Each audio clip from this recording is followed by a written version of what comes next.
Well, our title today is Put Your Mind on a Diet. And yeah, like some of you, I chuckled when we first came up with that idea, put your mind on a diet, because that idea of diet brought back some memories that weren't necessarily healthy memories. I remember the time, I'm sad to admit, but I will admit it, that I had gone for like a week and a half on this. I was going to make my body as healthy as I could, and I went on a food diet, and I went for that week and a half, and I thought to myself off and on, but I controlled it, that I deserved to have whatever I wanted to eat. And after a week and a half or so, I just couldn't do it anymore, and I just baked a box of brownies, a whole pan, and I proceeded to eat half the pan. And then threw my hands up, thinking, oh well, I blew the whole week and a half, right in that one pan of brownies. I helped her out though. Not with the half I ate. So, you know, I learned a lot of lessons from that idea. And we're not really or necessarily speaking about physical diets today for weight. But we are talking about putting our mind on a diet. And one of the things I learned in that was that what I had been doing was focus so much on making sure that I was eating everything so healthy that I couldn't maintain it because I wasn't seeing truly the end goal. I wasn't seeing the healthiness. I was seeing what I had to eat in order to get there. And we teach, do not focus on what is, focus on that which you desire. Focus on that end goal. And know that it already is a prototype in the mind of God. And as it is, it can be as long as you don't destroy it with a pan of brownies. So I looked up what the word diet means, and David didn't like this definition, but it nevertheless is a dictionary definition, and it's restriction. It's restriction of, in dieting, it's restriction of the amount or the type of food. So, as I said, we aren't just talking about the type, we aren't just talking about food, but we are talking about the type of thoughts that we allow to play out in our mind. And what I noticed was that throughout the morning, anyone that I encompassed, anyone that I spoke with today, we were all kind of talking about those same ideas in different ways. The idea of not looking at restriction, but in Science of Mind we teach freedom. We teach freedom to think whatever we desire to think. So how do we find the balance in the situation of the brownies between the eating habits and the patterns that need to be formed and the desired result at the end, the good health? Or how do we find the balance between whatever it is that is on your plate today, whatever it is that you're looking at, and how to achieve that? How to find that balance for what you're intending to achieve.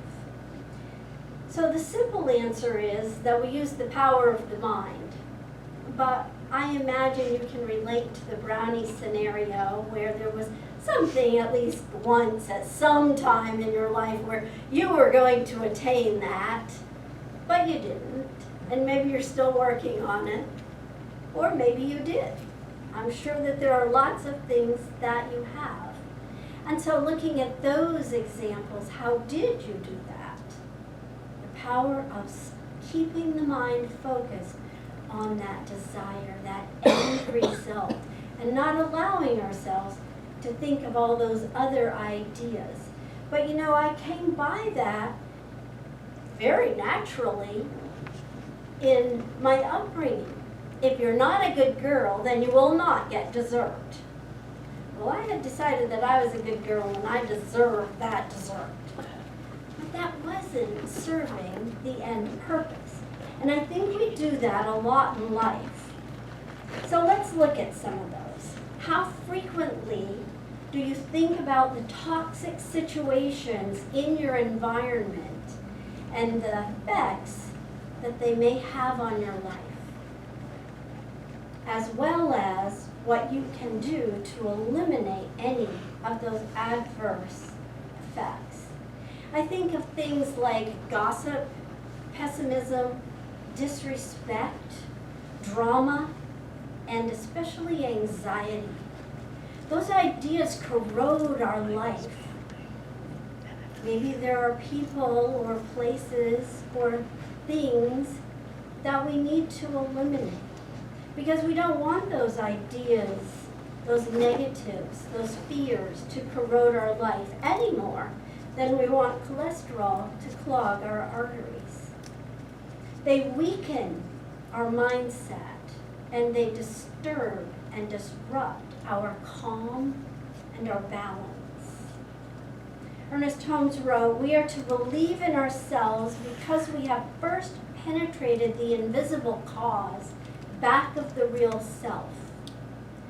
We are to have absolute faith in our work because we have positive conviction of the inner power which enables us to do this work."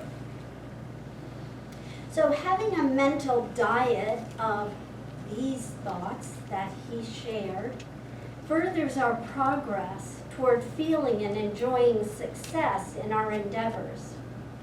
A friend of ours once told a story about how many years ago he had gone on a guided whitewater rafting trip. And he said that there were 6 of them, plus there was the guide, and that as they went on the river, they encountered class 5 rapids, which are the highest level of rapids on the river. And he said that suddenly he could feel, and they all could feel, the raft slipping out from underneath them, going under the water. And immediately their guide shouted out, "Keep paddling, it'll come back up." And so they did, all except for one of them. And sure enough, they traveled through the turbulence, and when they got to the other side, the raft had come back up, and each one of them was sitting in the same seat that they had been in before they encountered the rapids. Except, you guessed it, the one who stopped paddling, the one who entered into fear instead of staying the course. And so they just pulled him back in. But we have to keep paddling, even when we seem to be underwater. Like the raft had natural buoyancy and would come back up to support them. Our mental diet needs to be a belief in ourself, a belief in our God, and the power within us to keep us in the boat. A wise man was once asked this question, "Tell me, sir, in which field could I make a great career?" The wise man thought and smiled, and he said, "Be a good human being. There's a lot of opportunity in this area and very little competition." Now, I know most of us here are already good human beings, and yet most of us could use a little shift in consciousness to be even better human beings now and then. A shift in consciousness does not always occur instantaneously, and a belief system shift may need a little spiritual practice and a little time. And it's always an ongoing process, as Deborah was talking about. It's always an ongoing process. It just never stops. Robert Bolt said, "A belief is not merely an idea the mind possesses, it's an idea that possesses the mind." I love that statement. And I believe it's because he's talking about a belief. A belief is the point where thought takes on creative activity. It stops being just a thought and becomes something creative in your life. The paradox is how to effect a mental change when a majority of our current thinking is based on the belief system we are wishing to change. It's kind of hard to get something new when you're constantly concerned about that which you have. A mental diet focuses on the desired outcome, as Deborah said, not the current condition. So we are conditioning the mind to accept a new truth or a new personal reality. Henry David Thoreau said, "As a single footstep cannot make a path on the earth, so a single thought will not make a pathway in the mind. To make a deep physical path, we walk again and again. To make a deep mental path, we must think over and over the kind of thoughts we wish to dominate our lives." Deborah and I were blessed this past summer to actually walk the path of Thoreau on Walden Pond, and the opportunity to think about that stuff as we walked that path. That was pretty fascinating. We know a healthy diet does not occur intermittently. If you've ever had a diet, you decide to do it now and then, it just doesn't work. It requires attention, a sense of purpose, setting goals, and dedication to reaching those goals. Joel Goldsmith says, God must become an activity in our consciousness. And by God, I think he means our good or our higher self, which must become an activity in our consciousness and something we think about all the time, not just intermittently now and then. And any shift we make makes a shift in world energy as well. As Deepak Chopra says, hearts that beat to the tune of kindness can change the rhythm of the world. That's us. So put your mind on a diet. It's a really interesting topic and idea. And in part, it's because no one has ever seen mind. Our proof of mind is the mere fact that we think. We can think. And as Holmes says, there really is no such thing as my mind and your mind. There is only one mind. In the Bible in Philippians, Apostle Paul was talking to the people and he said, "Let this mind be in you, which is also in the Christ." And what he's talking about is adopting the mindset of truth. Our founder says that this statement implies a power which is available to all and may be used by all. So we're talking about the power of one mind, that it is available eternally and usable by you and me here and now. So David and I play games, board games, not head games, although maybe that sometimes. Almost every day we play games. And the recent one that we really enjoy is called Rummikub. And if you're unfamiliar with it, it's a game where you have these little tiles and they have different numbers on them and there are 4 different colors. And the point to the game is to have the least number of points, so to get rid of your tiles. You can do so by either matching up the same number with different colors or the same color with a sequence of numbers. And then, in addition to that, there are 2 wilds. And as we were playing the game, I was thinking, wow, these wilds are kind of like our individual ability to use the power of one mind. These wilds can be used for any number, any color that we choose. The wilds are like our thoughts placed into action.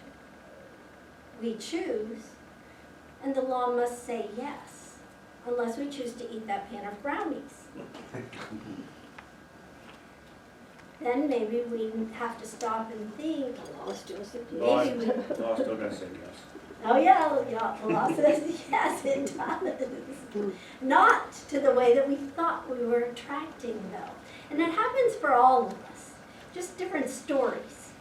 So these wiles or thoughts can be used for any thought that we desire. As we put our mind on a diet by prayerfully and thoughtfully unlocking the keys within us, we realize success in our endeavors. So think about this. If we only believe in failure, if we set a goal but we keep saying, oh, I knew I wouldn't make it, and then we get back to it, and then oh, I knew I wouldn't make it again, we probably won't make it. We must consciously train our mind to conceive ourselves as successful by erasing all thought or dissolving all thought of failure from our mentality and impress thoughts of achievement and success upon our own mind within the one mind. Therefore, we must know what success looks like to us, and we must know what it feels like. And while all these ideas are absolutely true, I don't want to discount any of us for the times when we aren't feeling successful. What I do encourage when we find ourselves in that place of feeling restricted, fearful, unsuccessful, or down in some way, is to take time in the quiet of our visioning. In Sides of Mind, we teach affirmative prayer, we teach meditation, sitting in the silence. We also teach the art of visioning. Michael Beckwith has further developed it, but it's a very old concept. And it has 5 questions. The first one is, what is Spirit's highest vision for whatever it is that your end goal is, your desire? The second one is, what is my role in this situation?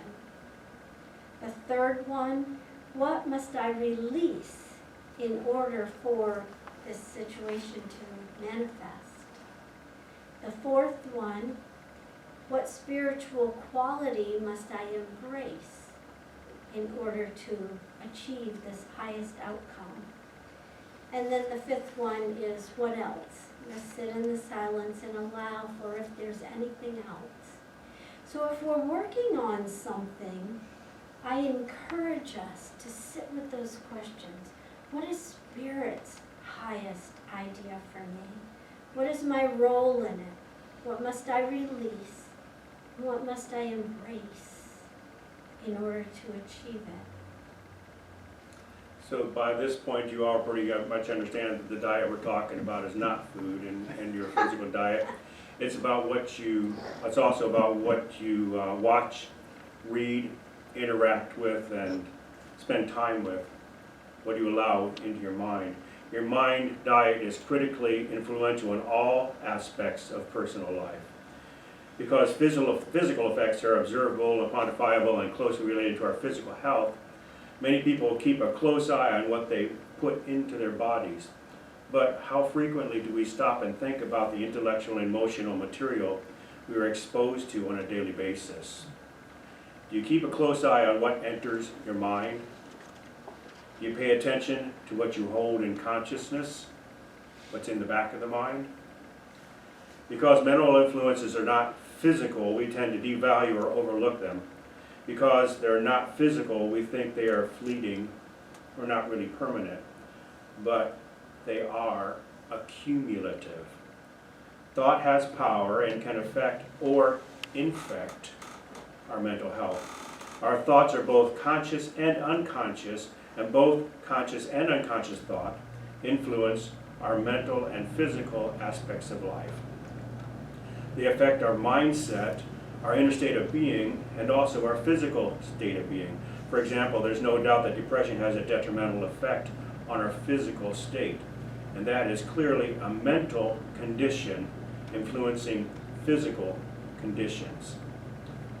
If our mental environment is clogged with things like politics, world hunger, war, bad weather, and so on, the negative and toxic energy can settle in our bones and infect our inner world. As Deborah was talking earlier, she said that just like junk food clogs our arteries, those invisible toxins clog our mind, weakening our overall strength and ability to focus. Your brain is not passive. It's like a sponge absorbing what you let in. You know the old saying, garbage in, garbage out. Like a garden, everything you consume mentally plants seeds of thought, shapes your beliefs, and rewires your neural pathways. We know that social media operates on artificial intelligence, and then this artificial intelligence continues to send you what you tend to read or pay attention to. So if you look at pictures very much or read articles for a long period of time, social media, artificial intelligence, will begin to send you more of that. It doesn't know if you're just casually observing. It assumes you want to see it and will give you more of it. That's exactly the way the human brain works. The human brain works the same way. As you continue to actively receive data, the brain responds by rewiring and expanding neural pathways to receive the data. And your brain conditions you to receive more readily because it assumes you want more of that kind of data. So surrounding yourself with uplifting content like educational, inspiring programs, books, art, supportive friends, or spiritual practices, you feed your mind. You lift your inner state and raise your level of positive personal consciousness. Therefore, by actively filtering out harmful content and avoiding toxic discussions and choosing positive media and being mindful of who you surround yourself with, you'll see meaningful changes in your mindset. David touched on the idea of the conscious and the unconscious, and I want to just touch on it a little bit also, because I have found that sometimes what my end goal is, or my desire is, no matter how much I'm staying with that idea, something is still appearing to be a barrier. And so the study of the subconscious or unconscious mind is equally valuable. Studies prove that a powerful way to cultivate inner peace and emotional strength is by becoming aware of hidden influences. Some of the things that David listed could be hidden influences, but some of them could be hidden influences that have created beliefs within the unconscious that we are still playing out today. Now, what we know is that thoughts become things. So how can we tap into those hidden influences? By using things like visioning, but also by looking at the manifest and experience world around us. Not with an idea of guilting ourselves or judging any situation, but simply with the intent of getting to the point where we achieve our desire, where we have success with that which we desire to manifest. And it means looking at those situations that we've created and are living in now, the ones that we don't want, so that we can go, what belief system might be in my unconscious that I may have had for 50 years based on an event that occurred that is keeping me back from that. Because once we can get that belief system idea, we can shift it into the spiritual qualities in our own mind. We don't have to go back and dig around in it forever, but just to realize that something is creating that, and that something is a thought within us. Used correctly, our mind is our most powerful ally. And as promised last week, in the words of Ernest Holmes, get some degree of real conviction and stay with it. The cosmic mind is neither wishy-washy nor willy-nilly. It is positive, certain of itself, and sure of the outcome. Many blessings to you.